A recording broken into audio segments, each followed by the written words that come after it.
നിങ്ങൾ കണ്ടോ ഇമാം ഗസാലി റളിയല്ലാഹു അൻഹു വിശദീകരിക്കുന്നത് വലബിജ്തമഅൽ ഇൻസു വൽ ജിന്നു വൽ മലായികതു വശയാതീനു, എല്ലാ മനുഷ്യരും ഒരുമിച്ച് കൂടിയാൽ, എല്ലാ മനുഷ്യരെന്ന് പറയുമ്പോൾ അതിൽ പെടാത്ത ഒരാളുമില്ല.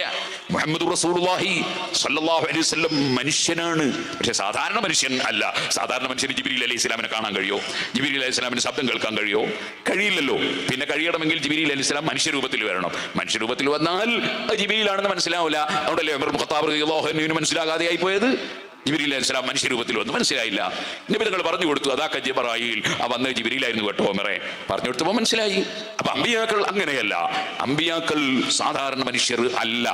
ഇന്നി ലസ്തു മിസ്ലക്കും ഇന്നി ലസ്തു കഅഹദിൻ മിൻകും ഇന്നി ലസ്തു കഹൈഅതികും. 3 റിപ്പോർട്ടും സഹീഹുൽ ബുഖാരിയിൽ നമുക്ക് കാണാം.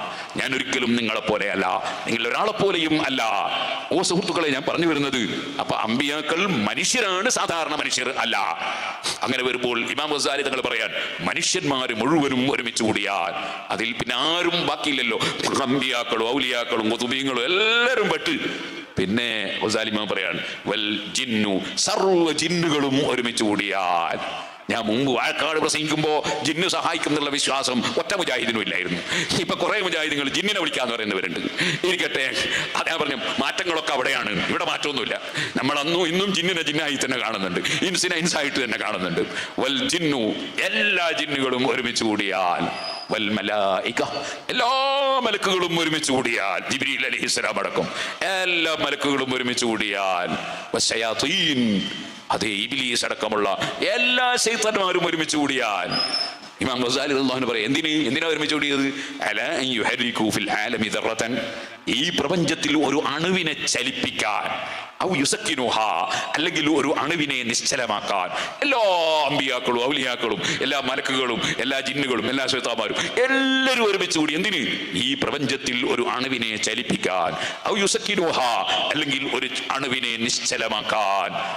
സലിമ പറയാണ്, ബിദൂനി ഇറാദത്തിഹി വ മശീഅത്തിഹി, അല്ലാഹുവിന്റെ ഉദ്ദേശമില്ലാതെ, അല്ലാഹു തീരുമാനിക്കാതെ ഒരണുവിനെ ചലിപ്പിക്കാൻ വേണ്ടി എല്ലാവരും ഒരുമിച്ച് കൂടിയാൽ ലഅജസു അൻ ദാലിക്, അതിന് അവരെ കൊണ്ട് കഴിയൂല കേട്ടോ. ഒരു നബിക്കും കഴിയൂല, ഒരു മലക്കിനും കഴിയൂല എന്നല്ല, എല്ലാ നബിയും എല്ലാ മലക്കും എല്ലാ ശൈത്താനും എല്ലാ ജിന്നും ഒരുമിച്ച് കൂടിയാലും കഴിയില്ല. അല്ലാഹു ഉദ്ദേശിക്കാതെ ഒരണുവിനെ ചലിപ്പിക്കാൻ കഴിയില്ല. ഇത് വിശ്വസിക്കുന്ന ഞങ്ങളെ സംബന്ധിച്ചാണോ ലോകൊട്ടാകെ നിയന്ത്രിക്കുന്ന കൺട്രോൾ സിഎം വരെയുള്ളതാണ് സുന്നികൾ വിശ്വസിക്കുന്നു എന്ന് പറയുന്നത്? എന്തിനാണ് ഇങ്ങനത്തെ പച്ചക്കള്ളം പറയുന്നത്? ഒരിക്കലും അഹ്ലുസുന്നത്തി വൽ ജമാഅത്തിന് അങ്ങനെ വിശ്വാസമില്ല. അല്ലാഹു ഉദ്ദേശിക്കുന്നത് മാഷാ അല്ലാഹു കാൻ വമാ ലം യശഅ ലം യകുൻ. അല്ലാഹു ഉദ്ദേശിച്ചതുണ്ടാകും, അല്ലാഹു ഉദ്ദേശിക്കാത്തതുണ്ടാവില്ല. ഇത് ഒരു മൗലവി പറഞ്ഞു. ഞാനിത് പറഞ്ഞപ്പോ ഒരു മൗലവി, പാവം, അദ്ദേഹം മംഗലാപുരത്ത് പോയിട്ട് പറയാണ്, പേരോട് മാറിയിട്ടുണ്ട്. ഞാൻ മാറിയതല്ല, ഞാൻ അന്നും ഇന്നും ഞങ്ങളെ ഉസ്താദുമാര് 1ാം ക്ലാസ് പഠിപ്പിച്ച ഞങ്ങളെ വൽ ഖദരി ഖൈരിഹി വശർരിഹി മിനല്ലാഹ്, എല്ലാ ഖൈറും ശർറും അല്ലാഹുവിങ്കൽ നിന്നാണ്. അത് പഠിക്കാത്ത വല്ല സുന്നിയും ലോകത്തുണ്ടോ? പിന്നെ എന്ത് മാറ്റാ?